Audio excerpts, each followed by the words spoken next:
Sir ये goods क्या होता है और कैसे मालूम चलेगा ये गुड्स है या फिर एसेट्स?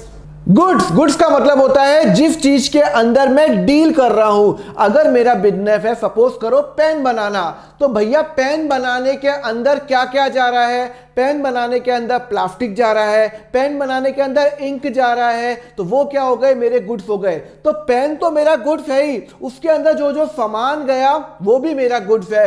तो यहां पे ध्यान रखना, गुड्स क्या होते हैं? जिस चीज में मैं डील कर रहा हूं।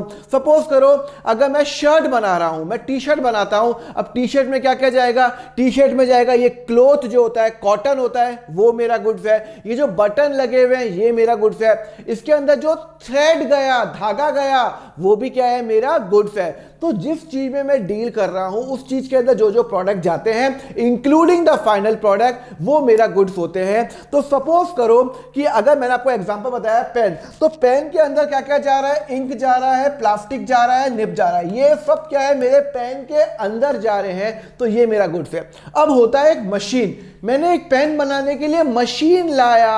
अब वो जो मशीन है, भाई मैं तो बनाता हूं, पेन बनाता हूं, और पेन बनाने के लिए मैंने एक मशीन बनाई जो ना दिन के 1 लाख पेन बनाती है। अब वो मशीन मेरा गुड्स है या नहीं है? नहीं, वो मेरा गुड्स नहीं है। क्या वो मशीन इसके अंदर है? नहीं, इसके अंदर तो रही है। मशीन तो पेन बनाने में हेल्प करती है, मैं तो पेन बेचता हूं। अगर वो मशीन उसके अंदर होती तो वो मेरा गुड्स होता। तो मशीन गुड्स बनाने में हेल्प करती है, तो वो मेरा गुड्स बिल्कुल भी नहीं है। तो समझ में आया? जो चीज मैं डील करता हूं अगर उसके अंदर जो सामान जा रहा है वो सब मेरा क्या होता है? गुड्स होते हैं। तो पेन बनाने के अंदर मेरा सामान जो जा रहा है, इंक, प्लास्टिक, निब, वो है। मशीन ये मेरा गुड्स नहीं है। वेजेस, अरे जिसने ये पेन बनाया उसको मैंने उसको कुछ पैसे पे किए होंगे, लेबर को पे किए होंगे, वो जो पैसे हैं वो भी मेरा गुड्स में नहीं जाएगा। और फर्नीचर, मैंने अपनी दुकान पे फर्नीचर लगा रखा है जहां पे बैठ के लोग मेरा पेन बनाते हैं, वो भी मेरा गुड्स नहीं है। जो भी चीज मेरे फाइनल प्रोडक्ट में जाएगी वो मेरा गुड्स होता है। अगर मैं मशीन में डील करता हूं तो मशीन मेरा गुड्स होता है। अगर मैं फर्नीचर बनाता हूं तो लकड़ी हो गया, उसमें जो फेविकॉल लगेगा, वो सब क्या होते हैं? मेरे गुड्स होते हैं। क्लियर है? तो व्हाट आर गुड्स? गुड्स का मतलब होता है goods are those thing which are purchase for resale or the commodity in which the businessman deal. या तो मैंने कोई चीज खरीदी बेचने के लिए, या जिस चीज में मैं डील करता हूं वो मेरा क्या होता है? गुड्स होता है। एग्जांपल मैंने आपको मैंने बता ही दिया। अब मैं गुड्स की क्लासिफिकेशन करता क्यों? ये क्यों कर रहा हूं क्लासिफिकेशन? मतलब why there is a need for the classification कि मैं गुड्स को अलग अलग डिफाइन करूं। देखो बड़ा सिंपल सी बात है, जब भी मैं गुड्स खरीदूंगा, जब आप कोई अकाउंटिंग करते हो, when ever do an accounting, तब आपको ये ध्यान रखना है जब आप गुड्स परचेज करोगे तब आप कोई सेपरेट अकाउंट यूज करोगे अकाउंट के अंदर। मतलब अगर मैं पेन बनाता हूं, मेरा फेवरेट एग्जांपल पेन बनाना है क्योंकि ये मेरे हाथ में रहता है हमेशा। तो अगर मैं पेन बनाता हूं तो पेन बनाने के लिए मैंने अगर इंक खरीदी, तो जो मैंने गुड्स खरीदा, इंक क्या है? मेरा गुड्स है। तो जब मैं कोई पेन बनाने इंक खरीदूंगा तो वो मेरा परचेज अकाउंट में आएगा, इंक अकाउंट में नहीं आएगा। जब मैं अकाउंटिंग करूंगा तो उसको कहां लेके जाऊंगा? परचेज अकाउंट के अंदर। मैंने पेन बनाने के लिए इंक खरीदी, निब खरीदा, प्लास्टिक खरीदा, तो वो परचेज अकाउंट में जाएगा। मैंने पेन बनाने की जो इंक खरीदी मैंने उसको वापस कर दिया, तो वो क्या हो जाएगा? Purchase return. भाई मैंने इंक खरीदी अहमदाबाद से, मुझे अच्छी नहीं लगी, मैंने वापस कर दिया वो गुड्स, तो वहां पे वो क्या होगा? परचेज रिटर्न अकाउंट ओपन करूंगा। तो जब आप अकाउंटिंग करोगे तब आपको ये ध्यान होना चाहिए कि आपको कौन सा अकाउंट ओपन करना है। तो purchase account, purchase return account is always open for the good. Similarly same, मैंने पेन बनाया, क्यों बनाया? लोगों को बेचने के लिए। मैंने लोगों को ये पेन बेच दिया। अब जब मैंने लोगों को ये पेन बेचा तो वो कहां जाएगा? सेल्स में जाएगा, बिकॉज मैंने गुड्स बेचा। पेन भी तो मेरा गुड्स है, वो भी मेरा सेल्स में जाएगा। मैंने लोगों को बेचा, उसने सामान वापस कर दिया, तो वो क्या हो जाएगा? सेल्स रिटर्न हो जाएगा। बेचा, उसने वापस कर दिया, सेल्स रिटर्न, जिसको मैं रिटर्न इनवर्ड, रिटर्न तो हो रहा है, इनवर्ड में आ रहा है तो इनवर्ड में जाएगा। और एक होता है स्टॉक अकाउंट, जो मैंने सपोज करो 1000 पेन बचाए, 800 पेन बिके, 200 पेन अभी भी बाकी हैं, तो वो क्या हो गया? मेरा स्टॉक हो गया। आप कोई भी दुकान पे चले जाओ, ऐसा तो नहीं होता है कि 31 मार्च को आपको अकाउंट तो क्लोज करने पड़ते हैं, तो ऐसा तो नहीं होगा कि 31 मार्च को सारा सामान बिक जाएगा। नहीं, आपका सारा सामान नहीं बिकता, कुछ सामान दुकान पे पड़ा हुआ रहता है, उसको मैं क्या बोलता हूं? स्टॉक। और ये स्टॉक इन ट्रेड क्या होता है अभी आपको बताता हूं। देखो स्टॉक इन ट्रेड का मतलब होता है जो मैं सामान सिर्फ खरीदता हूं और बेचता हूं। मतलब उस चीज में मैं कोई वैल्यू एडिशन नहीं करता। जैसे कोई दुकान वाला, मैं हूं लैपटॉप की दुकान है, मेरी लैपटॉप की दुकान है, मैं लैपटॉप खरीदता हूं, डेल का खरीदता हूं, एप्पल का लैपटॉप खरीदता हूं और लोगों को बेचता हूं, खरीदता हूं बेचता हूं, उसमें कुछ भी प्लस माइनस नहीं करता। तो वो क्या हो गए, मेरे स्टॉक इन ट्रेड हो गए। मेरी किराने की स्टोर है, अब उसके अंदर मैंने सर्फ खरीदता हूं, एरियल खरीदता हूं, साबुन खरीदता हूं, तो मैं सिर्फ खरीदता हूं और बेचता हूं। 10 रुपए का खरीदा, 12 में बेचा, 15 में खरीदा, 17 में बेचा, मैं सिर्फ प्रॉफिट कमाता हूं। उस चीज में मैं कुछ वैल्यू एडिशन नहीं करता, उसको मैं बोलता हूं स्टॉक इन ट्रेड। तो नॉर्मली जो आप बड़ी बड़ी दुकानें देखते हो ना, जहां पे ये लैपटॉप होते हैं या जहां पे ये जो एसी होते हैं, वो उनका स्टॉक इन ट्रेड होता है कि भैया स्टॉक खरीदा ट्रेड करने के लिए, स्टॉक इन ट्रेड। बस वो क्या करते हैं, खरीदते हैं, लोगों को बेचते हैं, मार्जिन कमाते हैं, तो वो क्या हो गया, स्टॉक इन ट्रेड। अगर मैं ये बनाता हूं, अगर मैं पेन बनाता हूं और फिर बेचता हूं, तो वो मेरा स्टॉक में आएगा। पर अगर मैं सिर्फ पेन, मेरी स्टेशनरी की दुकान है, पेन खरीदा बेचा, तो वो क्या हो जाएगा, मेरा स्टॉक इन ट्रेड हो जाएगा। क्लियर है? तो जब भी आप गुड्स खरीदोगे, प्लीज ध्यान रखना, ये वेरी इंपॉर्टेंट है, whenever you purchase the goods, जब भी आप गुड्स खरीदोगे तब आप परचेज अकाउंट करोगे, बेचोगे तो सेल अकाउंट। अगर आपने सामान खरीदा और आपको अच्छा नहीं लगा, आपने वापस किया तो परचेज रिटर्न, और अगर आपने सामान बेचा वापस नहीं किया, उसने वापस किया तो सेल्स रिटर्न। अगर कभी भी आप एसेट खरीदोगे, मैंने ये पेन बनाने के लिए मशीन खरीदी, फर्नीचर खरीदा, व्हीकल खरीदा, लैंड खरीदा, वो सब क्या है, मेरे एसेट अकाउंट है। तो अगर मैंने मशीनरी खरीदी तो वो परचेज अकाउंट में नहीं जाएगा, वो कहां जाएगा, मशीनरी अकाउंट में जाएगा। अगर मैंने फर्नीचर खरीदा तो वो परचेज अकाउंट में जाएगा, बिकॉज मेरा फाइनल प्रोडक्ट क्या है, पेन बनाना। तो अगर मेरा फाइनल प्रोडक्ट पेन बनाना है, तो अगर मैं पेन बना रहा हूं तो मेरा खरीदा, प्लास्टिक खरीदा, गुड्स में जाएगा, परचेज में जाएगा।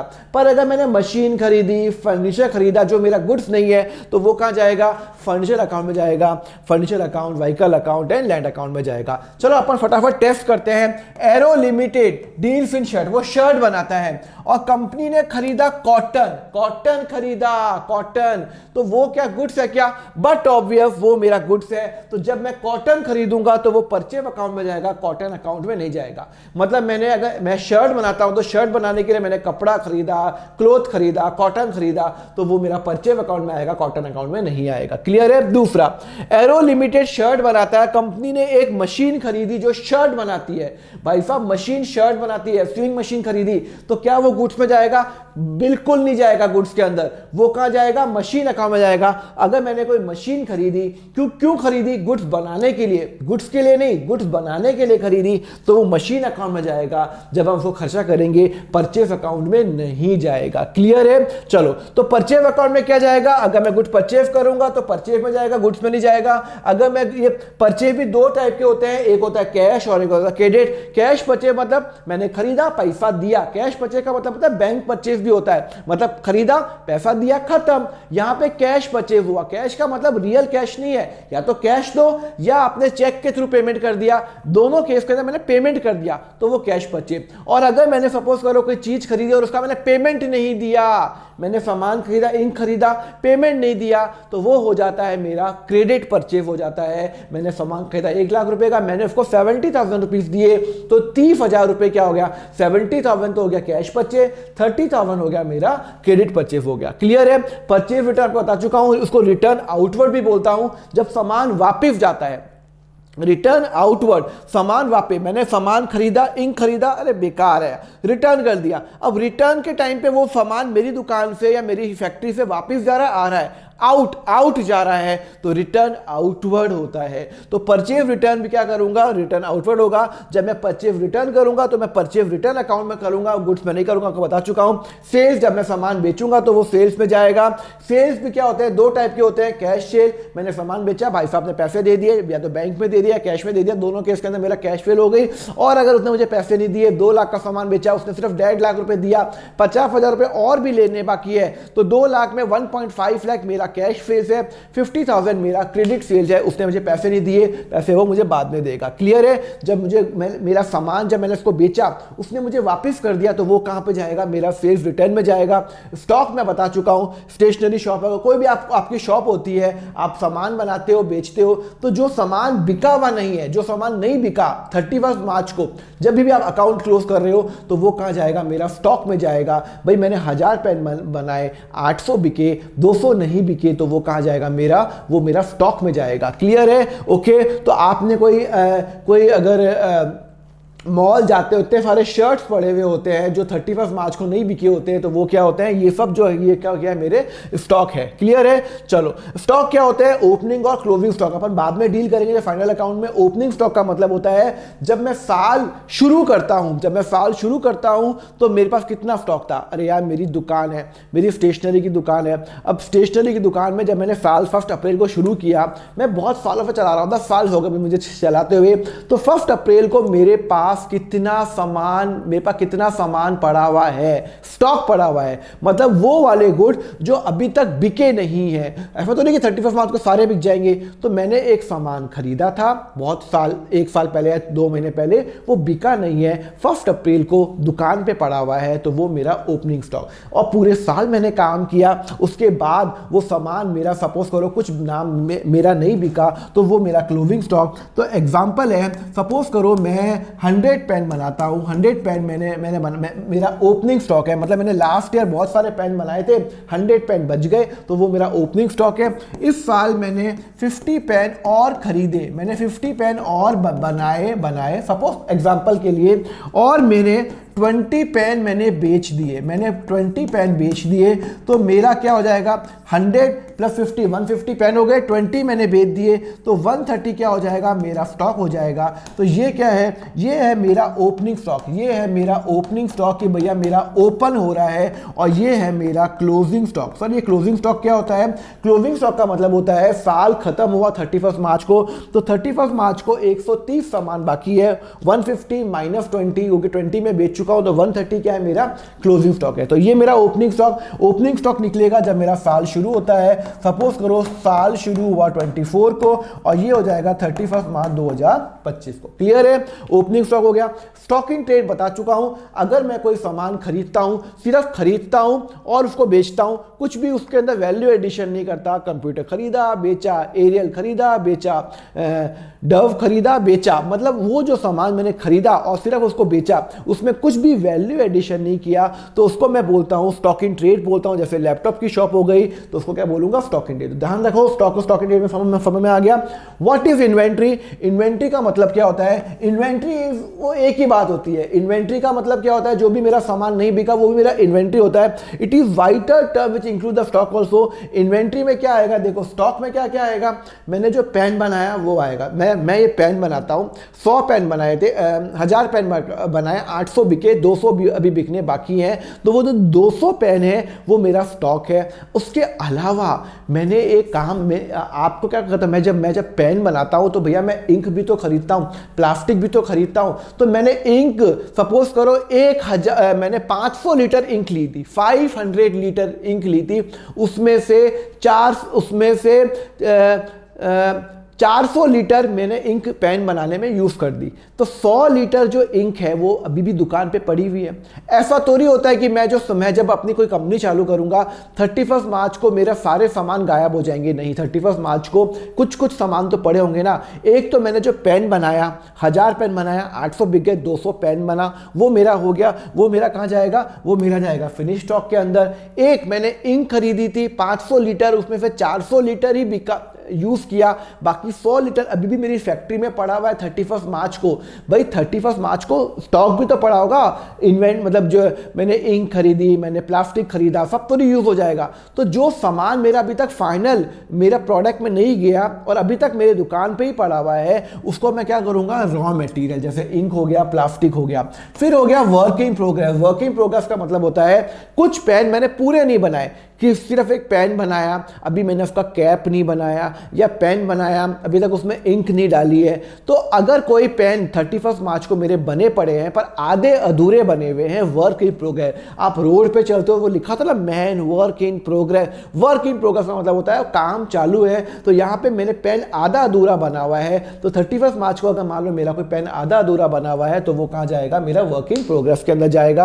ओके, फिनिश गुड आ गया। और स्टॉक इन ट्रेड का मतलब होता है मैंने कुछ जो, अगर मान लो मैं कोई सामान खरीदता हूं और सिर्फ उसको बेचने के लिए मैंने खरीदता हूं बेचता हूं, दैट्स इट, और मैं कुछ बनाता नहीं हूं, तो वो क्या हो गया, मेरा स्टॉक इन ट्रेड हो गया। क्लियर है, समझ में आ गया। अब मैं आपको बताता हूं, आपको यहां तक समझ में आ गया what is raw material and all that stuff. Sir ये ट्रेड रिसीवेबल क्या होता है? ट्रेड रिसीवेबल, देखो ट्रेड रिसीवेबल वो अमाउंट होता है जब मैं कोई सामान बेचता हूं जिस चीज में मैं डील कर रहा हूं। तो अगर मैंने गुड्स बेचा और अगर उससे मुझे पैसे नहीं आए तो वो क्या होता है, मेरा ट्रेड रिसीवेबल होता है। तो सपोज करो अगर मान लो मैंने 1 लाख का सामान बेचा, 70,000 ही कैश आया, 30,000 उसने मुझे कहा, सपोज करो मैंने राहुल को सामान बेचा, उसने कहा मैं बाद में देता हूं, मैंने कहा कोई प्रॉब्लम नहीं, तो 10 दिन बाद पे कर, तो वहां पे 30,000 क्या हो गया, मेरा ट्रेड रिसीवेबल हो गया। ट्रेड रिसीवेबल मतलब जिस चीज में मैं ट्रेड कर रहा हूं उससे अगर मुझे कोई पैसे आने हैं तो वो क्या होता है, मेरा ट्रेड रिसीवेबल होता है। तो what is trade receivable? Amount receivable for the sale of the goods or service rendered in the ordinary को, जिस चीज में मैं डील कर रहा हूं वो ट्रेड रिसीवेबल होता है। अब ट्रेड रिसीवेबल दो टाइप के होते हैं, एक होता है डेटर और एक होता है बिल रिसीवेबल। आइए जानते हैं इसमें फर्क क्या है। सबसे पहले अपन जान लेते हैं ये डेटर क्या होता है। देखो डेटर क्या होता है, मैंने 1 लाख रुपए का सामान बेचा, किसको बेचा, अमित को बेचा, ठीक है ना, किसको बेचा, अमित को बेचा। मैंने कहा अमित पैसे दे, अमित ने मुझे सिर्फ 70,000 रुपीज दिए। मैंने कहा बाकी के 30,000 सामान मैंने कितने का बेचा, 1 लाख का। अब ये जो 1 लाख रुपए है ये मेरा क्या है, सेल्स है, ये मैंने सामान बेचा, तो मेरी सेल्स क्या हो गई, मेरा प्रॉफिट एंड लॉस अकाउंट के अंदर, मेरा जो प्रॉफिट एंड लॉस में सपोज करो ये जो ट्रेडिंग अकाउंट और प्रॉफिट एंड लॉस अकाउंट है, trading and profit and loss account, मैंने 1 लाख का सामान बेच दिया। अभी आप इसमें मत जाओ कि वो डेबिट में क्रेडिट में कब आएगा, वो आपको सब समझा दूंगा। पर मैंने 1 लाख का सामान बेचा, पर उस 1 लाख में से भाई साहब अमित ने मुझे सिर्फ 70,000 रुपीज पे किए, तो मेरे पास जो कैश है वो कितना आया, सर 70,000 रुपीज आया, क्योंकि आपने 1 लाख का सामान बेचा, उसने 70,000, बाकी के 30,000 बाद में देगा। अरे यार जब मैं कोई बिजनेस करता हूं तो मुझे लोगों को उधार में देना पड़ता है, यही तो रीत है भैया, वो बाद में दे देगा। अब मैंने 1 लाख का सामान बेचा, उसने 70 दे दिया, 30 अभी भी बाकी है, 30,000 अभी भी बाकी है। तो वो जो 30,000 रुपए अभी भी बाकी है वो मैं कहां लेके जाऊंगा, उसको मैं बोलूंगा डेटर। डेटर मतलब मुझे अमित से पैसे लेने हैं तो वो मेरी बैलेंस शीट में जाएगा और उसको मैं लिखूंगा डेटर। सपोज करो अमित से लेने हैं तो 30,000। तो जब भी मैं कोई सामान बेचता हूं, ध्यान रखना, अगर मैं पेन बेच रहा हूं तो पेन बेचने से अगर मुझे कोई पैसा नहीं आया उसको मैं डेटर में क्लासिफाई करूंगा 30,000 रुपीज। तो यहां पे वो भाई साहब जी ने मुझे पे किए सिर्फ 70, 1,70,000 पे किए, तो 30 कहां जाएगा, मेरा डेटर में जाएगा। तो what is debtor? Debtor repayment the person or firm to whom the goods have been sold or the service has been rendered on credit and payment has not been received from them। अगर आपको उनसे payment नहीं मिला तो वो क्या हो जाता है, मेरा डेटर में हो जाता है। तो मैं आपको एग्जांपल में आपको बता चुका हूं।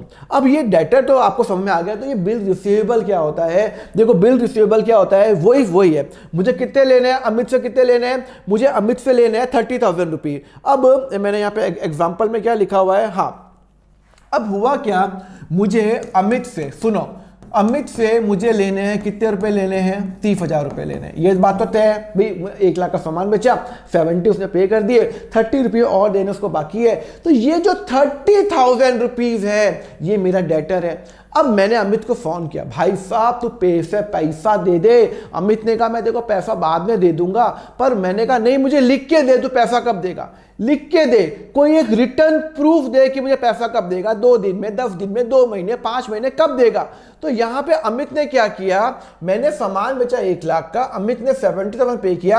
अमित एग्रीड टू पे 10,000 इन 1 मंथ। उसने मुझे कहा कि एक काम कर दीपक, मैं तेरे को 10,000 रुपए 1 महीने में दे दूंगा। आज सपोज करो चल रही है 1 अप्रैल, उसने कहा कि मैं 30 अप्रैल 2025 को मैं पेमेंट दे दूंगा। आज चल रही है 31 मार्च 2025 और मैंने कहा कि ये तो पेमेंट कब करेगा? तो अमित ने कहा 30,000 में से 10,000 मैं तेरे को 30 अप्रैल को दे दूंगा, एक पर्टिकुलर डेट। मैंने कहा नहीं, ऐसे काम नहीं चलेगा, लिख के दे। तो उसने क्या बनाया? एक बिल रिसीवेबल बनाया। क्या बनाया? बिल रिसीवेबल बनाया और उसमें लिखा कि आई एग्रीड टू पे दीपक 10,000 ऑन 30 अप्रैल 2025। उसने लिख के दे दिया।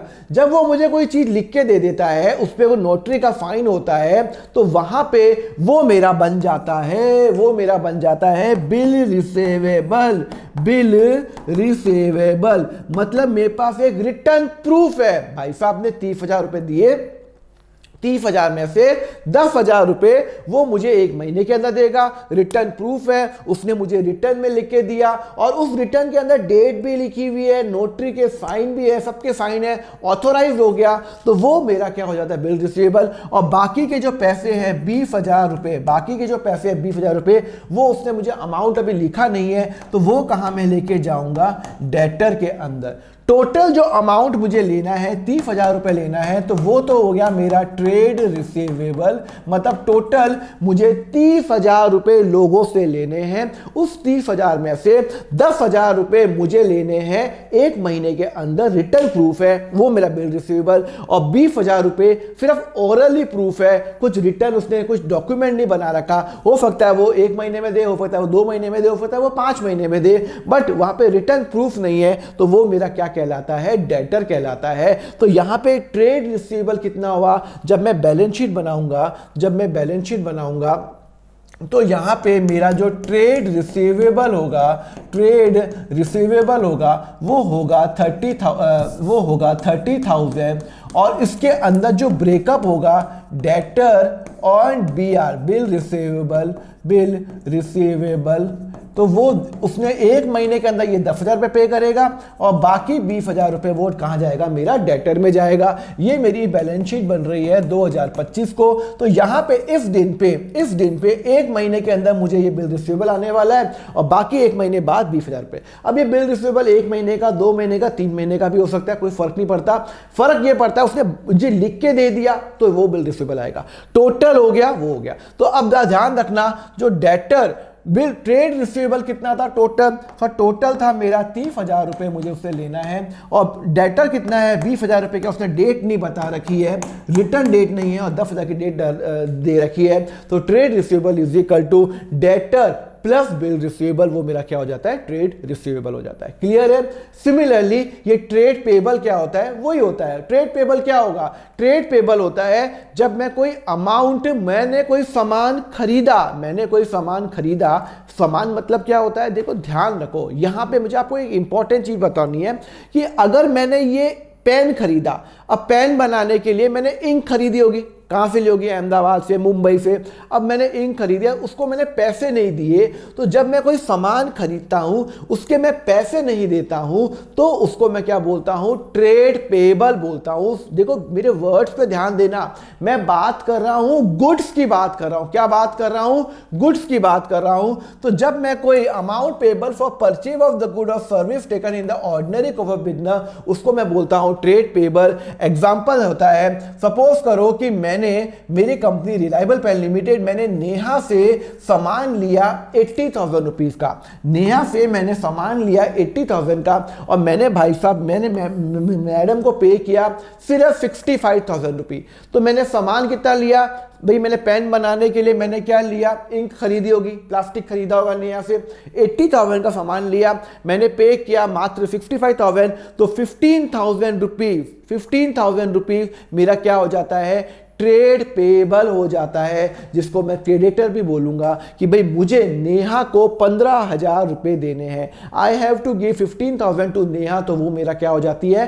ट्रेड पेबल हो जाती है। क्या हो जाती है? Trade payable, that I have to pay 15,000 rupees to Neha. तो जब मैं सामान बनाऊंगा, तो मैंने जब मैंने कोई परचेज किया, सुनो मैंने परचेज कितने का किया? 80,000 का। भाई मैंने सामान तो 80 का लिया, उसमें से मैंने पे कितना किया, 65 रुपीज़ पे कर दिया, तो जो कैश है वो -65 हो जाएगा और बाकी का मुझे पे करना है तो वो कहाँ जाएगा, मेरा क्रेडिटर हो जाएगा, जिसको मैं ट्रेड पेबल भी बोलता हूँ। कितना जाएगा, 15,000 रुपये। मुझे 15,000 रुपये नेहा को देने हैं। क्लियर है, समझ में आ गया।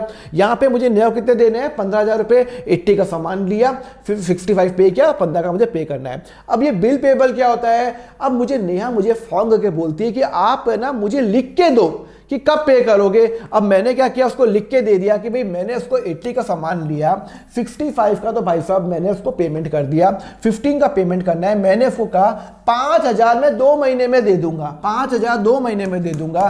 तो ध्यान रखो ट्रेड पेबल कितना है, ट्रेड पेबल तो है मेरा 15,000 रुपये। ट्रेड पेबल कितना है सर, ट्रेड पेबल है मेरा 15,000 रुपये, 15,000 रुपये। उसमें से मैंने बोला 5,000 रुपये मैं तेरे को 2 महीने में दे दूंगा, लिख के दे दिया। मैंने एक डॉक्यूमेंट बना दिया, मैंने डॉक्यूमेंट बना दैट आई एग्रीड टू पे नेहा ऑन 31 मई 2025 को 5,000 रुपये। तो जब मैं कोई लिख के बोलता हूँ तो उसको मैं क्या बोलूँगा, बिल पेबल। मैंने लिख के एक डॉक्यूमेंट बना दिया, नोटरी के साइन बना दिए कि 2 महीने पेमेंट दे दूंगा, तो वो मेरा हो जाएगा बिल पेबल। मैंने जो बिल पेबल इशू किया, नेहा अपनी बुक्स में बिल रिसीवेबल दिखाएगी और बाकी के 10,000 रुपये, बल्ले बल्ले 10,000 रुपये कहाँ जाएंगे, मुझे भैया पे करना है। मैंने उसको लिख के नहीं दिया तो वो कहाँ जाएगा, मेरा क्रेडिटर में जाएगा। क्लियर है। तो अगर मैं कोई सामान खरीदता हूं और मैंने उसका पैसा नहीं दिया तो वो कहां जाएगा, मेरा ट्रेड पेबल में जाएगा।